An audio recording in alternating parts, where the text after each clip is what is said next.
Okay, this is pre-war turn 5.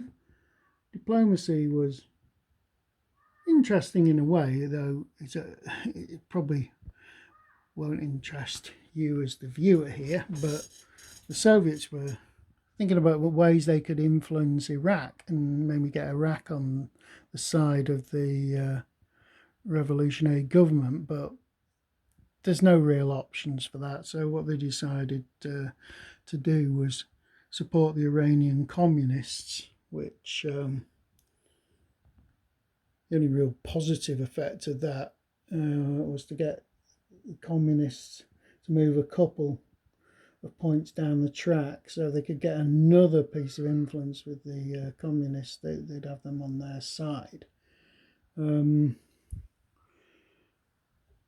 didn't do much damage in terms of any other relationships apart from the Tudeh, or however you pronounce it, who ended up moving one back towards the US commitment.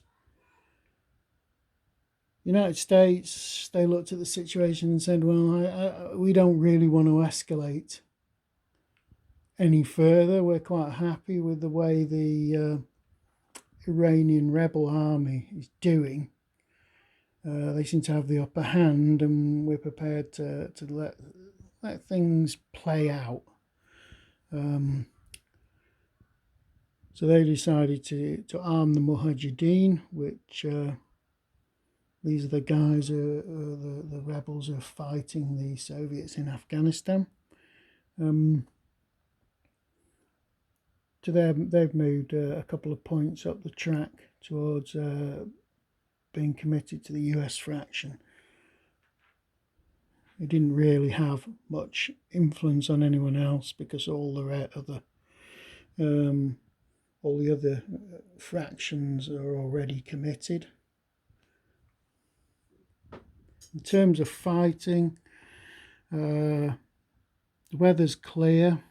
There's no air superiority, even though the revolutionary government has got an air superiority plane. There's no point sending it up because there's no opposition in the air, and it hasn't got a ground attack or a strike capacity.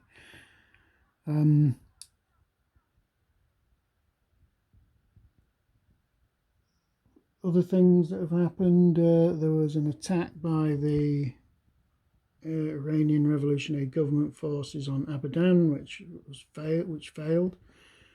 There was also an attack by the Iranian rebel army on the city of Avas.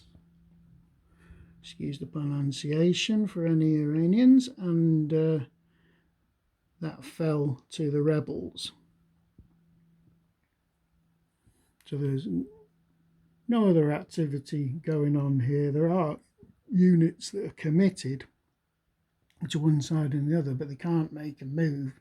Like Syria, they can't do anything because they haven't got a border with Iran. Now, whether they can fly in units, there don't seem to be any air bases here either on the Syrian map. I'll have to look into that, whether you can actually use Warsaw Pact air transport to take units from Syria to Iran. But I'm not going to, as I say, I'm not going to get too concerned with that at the moment. I don't think it's necessary.